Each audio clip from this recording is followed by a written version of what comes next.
This is Metrosource Minis, the official podcast of Metrosource Magazine and home of short-form interviews with your favorite personalities from the LGBTQ world and beyond. Quick, fun, and informative. It's Metrosource on the go. Out and proud since 1990.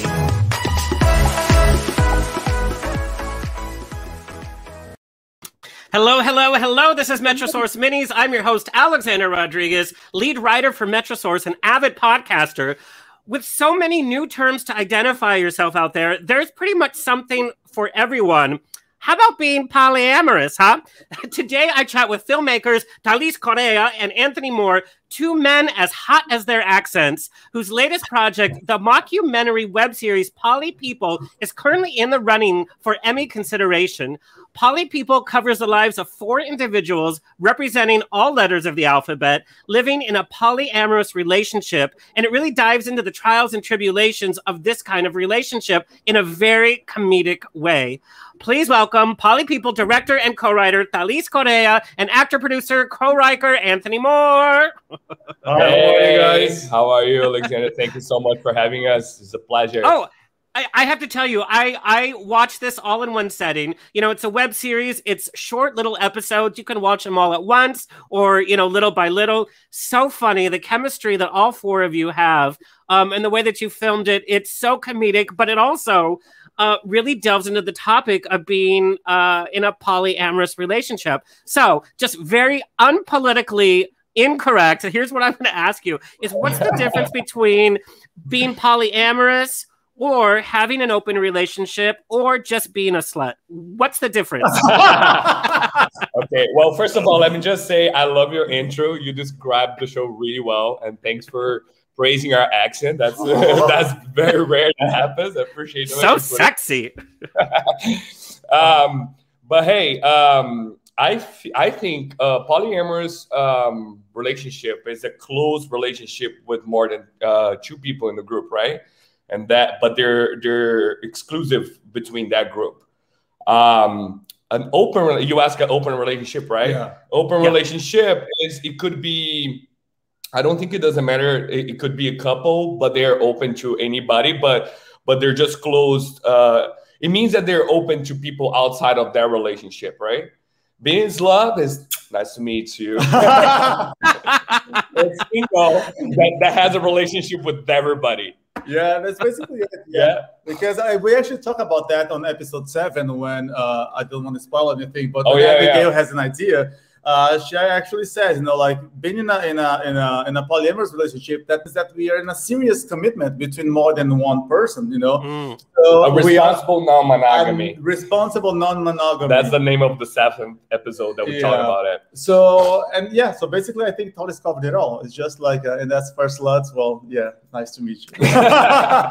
Well, it's very funny because the more I learned about this, you know, it's a term that we've all heard, but it's now really becoming a bigger statement in the LGBTQ community, but also in the straight community as well. Polyamorous is for everybody. What I really took away is that polyamorous is more about the emotional connection rather than just who you're sleeping with. And that's also mentioned in one of the episodes too. It's not just about the sex. But I have to know, are you polyamorous in your own life, or where did this idea come from? Ooh, girl, it just broke up a little bit. It broke up on your own. I'm like, wait, what was the last part of your question? So I'm going to say, are you polyamorous in your own life, or where did this idea come from? Why choose this subject matter? Look, this idea came from a Second City writing program that I was part of last year. And this classmate of mine called Melissa Gerard, she's like a very talented lesbian writer. She teamed up with me to make this project. So it came from there. And then Anthony and I we're partners. We do a lot of projects together. So I brought him, and then we start developing. Yeah. So it doesn't have much. We haven't experienced much as a polyamorous relationship the way we portray on the series, something very official. But like being single for a while, I feel like I've been in love with a lot of people at the same time. So it relates a little bit, if you want to call this love. But hey, No, I'm just kidding. But we're most of the producers or creators of the show are part of the community, LGBTQ plus community. Yeah, big part of it. Yeah, so that's something that we embrace all of the letters of the alphabet. We embrace all the differences, and we are aware, like you mentioned, it's a very trendy type of topic, and we like to recognize the other members of the community, like the type of relationship they like to have. Like I know a lot of friends who have open relationships, and I think it's very fascinating. I never had that type of relationship per se, but I research and I'm curious about. So that's one of the reasons why we thought it would be a good idea to explore the subject, right, Anthony? I actually met some polyamorous people in polyamorous relationship. It's very interesting, you know, when you just see them all together. A bunch of actually polyamorous people started following me on Instagram. Yeah. And there is this couple from San Diego. It's 2 women and a guy, and it's just so beautiful to see the love between them. But just answering your personal questions, I'm monogamous. Is like Brazilian monogamous, not just monogamous, but jealous and Taurus. And yes. Well, hello. Hello. But that's how we Latinos are. We are very jealous, and we will fight you. Yeah, exactly. We're Latinos, so it's like, yeah, I'm monogamous. I'm fine like that. Don't touch my cake, bitch. Kind of deal. But I've been meeting lots of polyamorous people in relationships. They actually have been in touch with us even throughout our channel on YouTube. They send messages telling how well we're representing and making jokes about the life situations and not about the relationship itself. So we keep that respect going. But yes, no, we are monogamous, and yeah, it's just because we're too Latinos to be poly, I guess. We never know, to be honest. Like, I feel it requires a level of maturity, right, for you to be and trust. And for you to be like be able to have that mentality of like in separate and so I feel I'm not there. Maybe one day, and doing poly people is just show me, like, although all our characters has flaws and qualities. Everybody does, but I feel like for you to engage on that certain of relationship, it requires you a level of maturity or security. Know what you want, who you are, and be safe and understand that even though there's more people in that relationship, they still love each other the same. Yeah. Well, and what I loved, one of the positives I see from being in a relationship is, there's not that perfect person out there. You could love somebody and they could be your soulmate, but there's not that perfect person. What if you had 4 people that you got the perfect parts from each person, and then you have a complete perfection, right? Well, that's one of the reasons why we thought this project was amazing, because we saw exactly what you just said, like how interesting it would be, like, because a true relationship is already difficult enough for you to be comfortable with the flaws of your partner, try to understand and try to work it out. Imagine like multiply by 4 or 2. And even like that, like they don't just have like the personality is not just different, but if you look at the sexual orientation, that's different too. And that's, for us, I think, for me at least, was one of the most it was one of more interesting thing, because like as playing a straight guy, Tucker, who has a relationship with Cuddlez, who he doesn't identify as a male, he's a non-binary, but Tucker sometimes says that he's a guy, and then last fight he's a girl, and then he was like, okay guys, no, don't freaking label me. So I think that's why Tucker, even being a straight man, identifying as a straight, he feels so comfortable being with the feminine side of Cuddlez, even though he has a penis and he's a physically male. So it's very nice how we break the boundaries of the physical in this way, and just we adapt ourselves physically to our lovers, because the connection, the emotional is there. And that's really, really, at least I think it's really beautiful, because it's a show really about love. If you just look at it from that perspective, it's about loving no matter how you look like or how you were born. And also, you know, some of the household norms, such as Cuddlez is the housewife. He stays home, he makes the meals, he makes it nice, you know, and he welcomes them when they come home from work, and he says goodbye to them when they're off to work. You know, he's kind of the heart of the home, which we're, you know, it's not just the typical cis female that's the heart of the homes anymore. You know, that's a changing. Now, Anthony, I wanted to talk about your work on Poly People. This comedic, funny piece kind of came from a dark place. You were experiencing some depression from COVID, and this became your quote unquote therapy, no? Yeah, so mental health is a very serious issue, and I always hit that with many people. Depression is something that you deal a lot, and something just triggers that very strongly. In my case, I was in a very good place as work goes, you know, producing a bunch of events and everything. So when COVID hit and I lost everything I had booked for over a year and 3 years of work, that really put me in a very difficult situation. And then I tried to focus on myself. I tried to be as positive as I could. And I tried to focus on working out and take care of myself. Then they start shutting down literally everything to the point where I got stuck in my mind, and all that past and all that hard work to keep yourself mentally healthy, just I couldn't go anywhere. I was locked with myself and I had to deal with it, and there was no escape.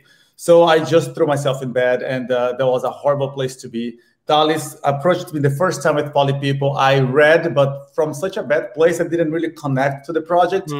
But it got worse and worse. So Thales literally kind of, in a very friendly way, he begged, like, please just read it again. Give it a chance, we can do this. And I was like, okay. And then he was like, that could be a therapy for you. And then I was like, oh my God, it could be. It could take me out of bed. It could take me out of the house. So I gave myself another shot, and I put myself deep in there. And it's hard. You know, it's really hard when you're in that dark place to light up a little bit, just to look at the script itself. It's lots of hard work.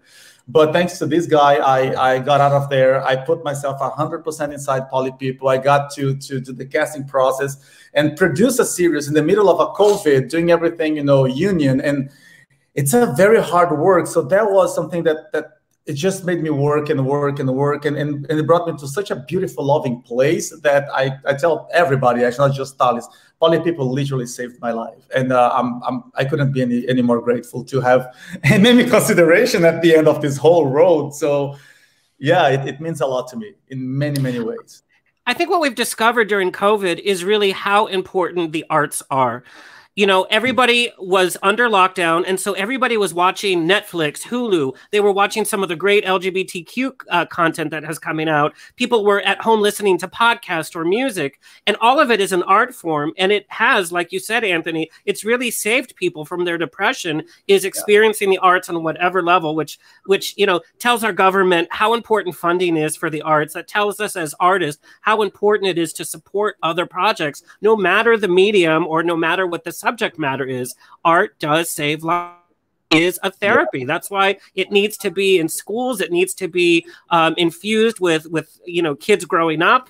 And you know, that's just very important. So thank you for sharing that. Thales, now writing, directing, starring, producing.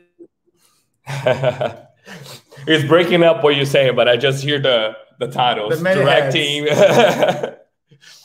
Hello? It's gonna come. It's gonna come. Let's see. I feel like when we're hello. Sorry, I think we had a bad connection. We did. Watch out! Are we there? Anyway, but I wanted to say, yeah. So this isn't the first time that you've written, as well as starred, directed, produced. You know, we had Bathroom Stalls and Parking Lots, which was a big hit on the festival circuit, as well as a top seller on Amazon. How do you keep an objective eye from all those different hats? You have to be very objective, whether you're the writer, director, or actor, to kind of call yourself or be able to change stuff. Yeah, like it's a challenge. I would say preparation. You know, that's the key word to do stuff like that. We rehearse a lot beforehand. We have meetings, not just on the acting part. I make sure that when I go on set to play a role, I'm already more than trained as an actor, ready to do that role. I already know my lines. I already, even with the other actors, I already had rehearsed with them. I already gave my notes, so I can perform the hats on set a little bit more swiftly, like other things that you can only do on set. Also, I try to prepare with the DP beforehand. Anything that I can do beforehand, I try to do it. But it's just you know, like all those projects has been very personal. They touch bathroom stalls and parking lots. It was a personal story. Poly people, the way it came on Second City, it was already approached to me for me to do an acting role on that, to do Cuddlez. So it was just Wait, you were like switching at the time. He wanted me to do Cuddlez. Yeah, Cuddlez was such oh my god, that's interesting. Cuddlez was such a how do I say? It's such a demanding character, I would say, in terms of acting wise, because it has all those layers, and every time you want to, at least for me, I didn't want to. It's a comedy, but I didn't want to do like a stereotype for a non-binary, and at the same time, I didn't want not represent. So it was like a. And then Anthony, when we were reading, he was like, help me, give me tips of how to do the role, and I was like, oh my god, you should fucking do it. Yeah, we had lots of discussions who would play Tucker, who would play Cuddlez, because I have to say, watching from the outside was the first time I actually saw Thales wearing all those hats. It worried me a lot. One, he doesn't sleep. Two, you have to force feed him. Three, he literally has his hands in every single detail, and the character is actually something that we like. 2-3 weeks before shooting, we were like, dude, we've been doing everything. We forgot about our characters. They have to build them. And everybody was perfectly there, but we were like, who are they on the core of the character? Even though we wrote the core of the characters and everything, but our own connection as actors goes, it got to a point of self-discovery that we were at some point. He was like, I think Cuddlez is going to be too much for me to play. You have to play Cuddlez. And I was like, me?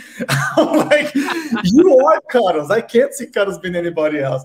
So we just have to both jump on building the character and the confidence of the character. But I can't see anybody else doing Cuddlez. Like he just does it with such magical way that I just can't see it, honestly.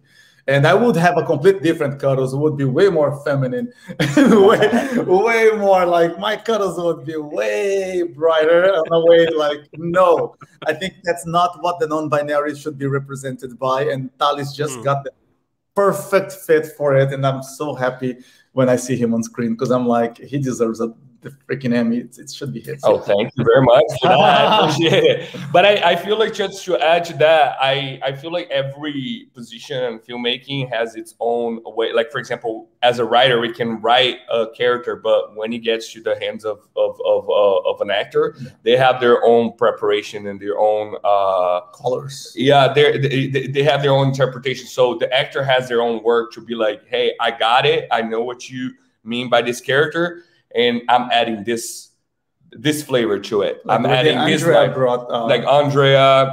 We have other people reading for Andrea, but like what for Andrea? Sorry, for Abigail. Andrea is our actress.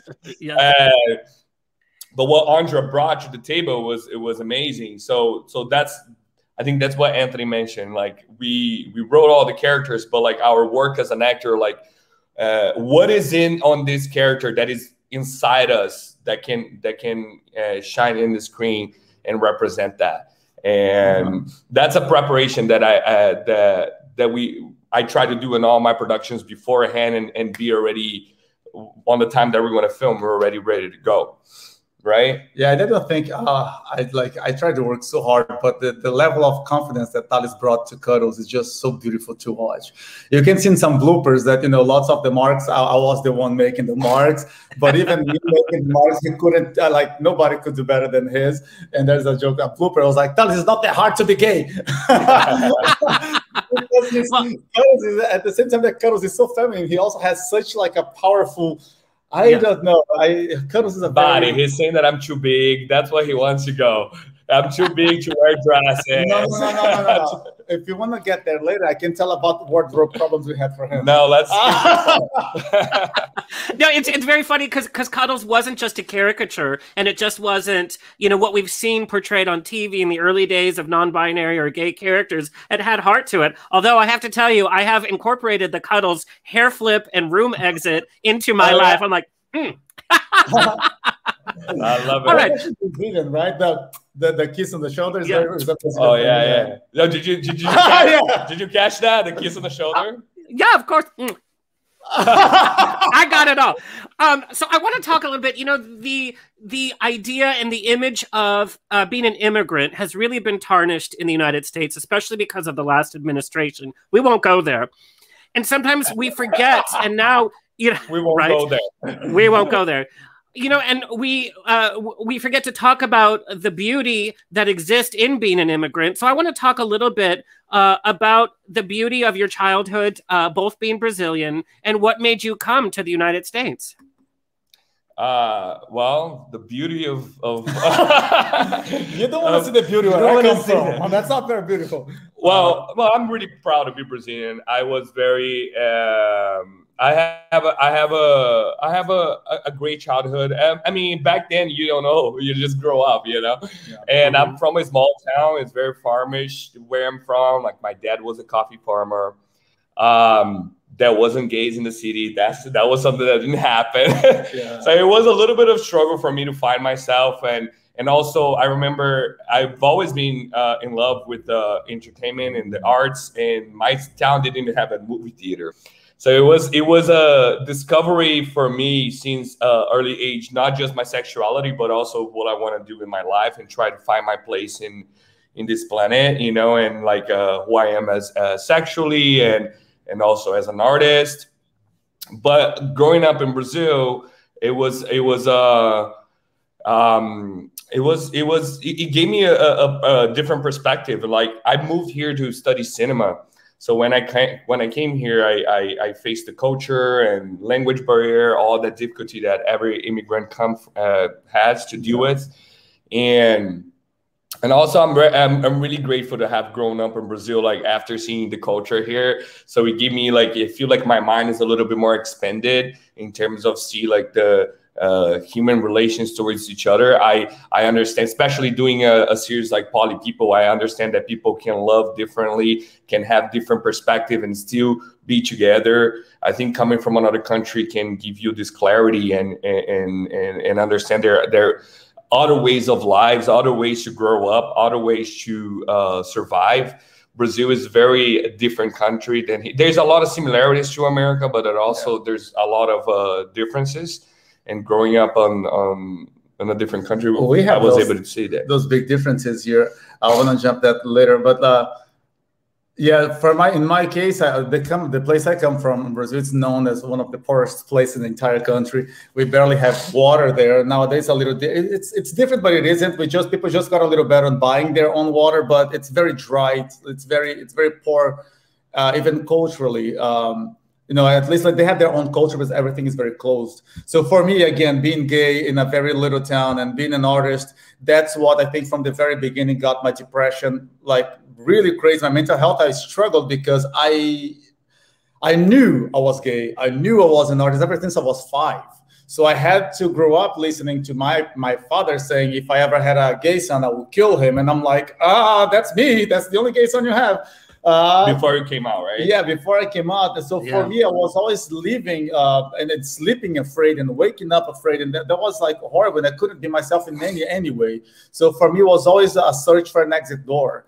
When I finally made it to São Paulo and I saw the big city, I was like, oh my gosh, I'm actually not crazy. Like I'm normal. No, like I was just in a very reclusive, small place and small-minded. And it's not their fault either. I think, some people just are different, I guess. Brazil is a very big Catholic country. People don't know about it. But anyway, for me, when I came to America, even though when I got to LA, I couldn't speak the lingo. I couldn't speak a word. I remember going to the Starbucks for the first time and say, I watch cough. And I watch cough, I watch cough, I watch cough. And nobody, I spent like the line kept growing. And I was like, oh my God, why is it not getting? I want you cough. And someone in the line recognized it. I think he wants a coffee. And I want to so he actually paid a coffee, and I got to be a slut for the first time. So yay. In America. So I was like, can you draw what you're saying? Because I really don't understand. I like the part of it. But culturally, as Thales said, it's such a break and rebuild as cultural goals, that it just makes you see things differently. And when you get projects like Poly People, where you have to see things differently, and more than that, you have to respect the differences to be able to portray it with honesty, it helps a lot from the deepest of my heart. So I think that the fact that we are immigrants is just, one, makes us fight harder, because we feel always like we have to catch up with the people who were born here, with the culture here, with the studying here. So we feel that no matter what we do, no matter how many considerations or nominations or awards we get in our lives, we always feel like we're still behind. We still have to catch up because we're still in disadvantage, even though it's not really true, but it's just that background feeling. You might know it, since we are all Latinos. But yeah, look at you, like shining bright like a diamond. Yeah, me and Rihanna. Rihanna. Oh my God. Well, that's how exactly. I have that's how you know. Bitch, you were born this way, shining bright like a diamond. I own this. I can't. That's about our favorite pop stars. There you go. That's how you know it. But I think being an immigrant just made us a little bit more daredevils. So, and less afraid of the fight. I guess that's what we have in our favor. I love that. Well, thank you for coming to our country and, bringing your art to us. And we all know what Brazilian men are known for. So thank you for that, too. Oh, my God. Please elaborate. Please elaborate. Well, you know. No, we do have big personalities. We have huge personalities. It. And big hearts. Yeah, we can call it that way. There you go. Now, we are in the middle of Pride season. What are you individually most prideful of right here, right now? Oh, I have to say right off the bat, for me, it's the right of getting married. And finally, we've been so lucky to be in a place where I can walk holding hands with my boyfriend and don't feel like I'm going to die because of it. And and we still see it, sure, cases, but it's less common in a place like LA. And I am very, very, very proud of the work we've been doing for so long time, and that we keep doing, and we never forget that it's a daily fight. We are still illegal in more than 70 countries just to be who we are. Mm-hmm. And I'm very, very, very proud that we're still standing up, we're still fighting, and we're still showing people that being gay, it's not just what we had, in the 70s and the 80s. It's just equal promiscuity. It's like being gay means I just love someone like me, and I can have a family, I can have kids, I can be responsible, and I can love responsibly. And you please have to respect that, if not by choice, but by law. But you can't just shut us anymore. It's just not fair to treat a human differently just because he loves different. He's still loving. And I'm so proud that we all stand up, we all get out, and we are getting louder and louder. And we're helping kids to not commit suicide. We're helping kids to grow up mentally healthier, because we're making them feel safer, because they're just so out there. So that's the things I'm most proud of, how loud and how proud we are getting as a community. Yeah, we're in the Pride season. We're in our little rainbow flag right here. I'm just proud to be, to be gay and to be who we are, and be able to be comfortable in my skin, and not be afraid to tell that we love a person of the same sex. Or if you're in a polyamorous relationship, I think being proud of who you are is a fundamental basis for you to be, to live a happier life.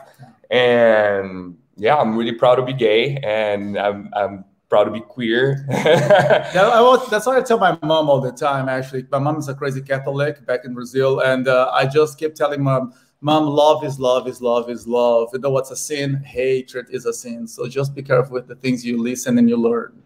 Hatred is a sin. Love is never a sin. That's all I'm gonna say. Yeah. In the end of the day, it's all about love. It's like if we're loving someone the same sex or different sex, or more than one person, we're just talking about love. I think that's one layer it definitely defines someone characteristic, but it's not 100%. Like people still have, they still can be a great person. They still can be a bad person. They still have other layers to their lives. Yeah. And I think the Pride Month is here just to show that the gays are proud of the majority of them, and we try to include all of them to be proud that who we love. You know what I mean? That doesn't matter. That's not going to define us, but we're proud to be that way. Yeah. Well, and it's very fun. I was raised very Catholic, all growing up as well, especially coming from a conservative, Latino household. And it's funny when if you want to look at Christianity and look at the New Testament, all Jesus said was love. He didn't give us these rules. He didn't condemn us to death. He didn't bring a flood and kill us all. All he did was talk about love. That's all he did. He's like, did I stutter? I just said love is love. Yeah, you're right. You're right. And in the end of the day, too, I don't know. Like we're not harming anybody else for loving some. Like, so if somebody that has a religion that goes against who you are, I think we should stand up for ourselves first than any other thing in this life. So we're not committing any crime. We're not harming anybody. As long as you're not harming, you're not causing any damage to anybody. If you're loving somebody else, and you should be proud of that and stand up for that. If there's any religion, any organization that is against that, you should choose yourself first, and stand up for that. And know that there are people that are like you, and this Pride Month is here to show you that you're not alone, and we're going to be here for you. Yeah, you're not alone. I think that's a good one. I love chatting with you guys, and now that I have some behind the scenes dish, I have to go back and watch Poly People all over again. Please do. Yes. Tell our audience where you want them to find you and follow you. Awesome. So you can watch Poly People on YouTube. It's on my channel, Thales Correa Presents. But you can just type Poly People and you find it. And you can also follow me on Instagram. My handle is ThalesCR, THALESCR. My Twitter, Instagram, I already said, the Facebook, all the same. Just go follow me and send me a DM. I just slide into his DMs. Lie me.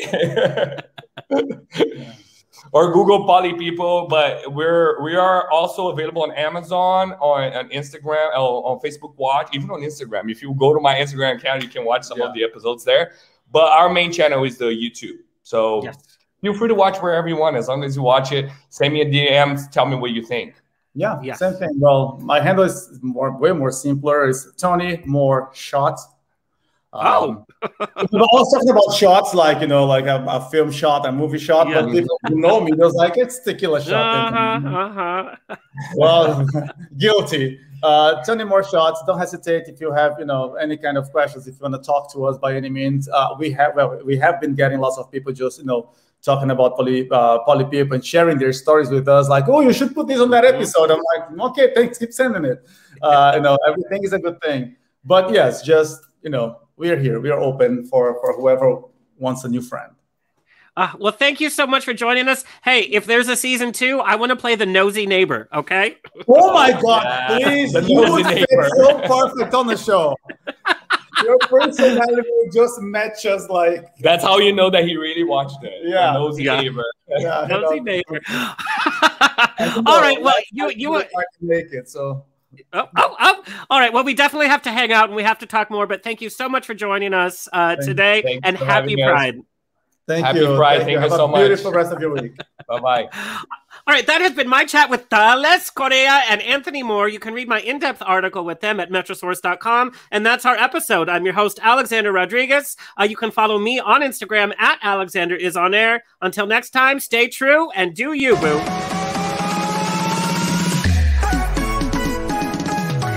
That has been another MetroSource Mini. Like, share, and subscribe on your favorite podcast player, and check out the latest issue of MetroSource Magazine on newsstands or online at metrosource.com. Follow us on Facebook, Instagram at MetroSource, and on Twitter at MetroSourceMag. Until next time, stay fabulous.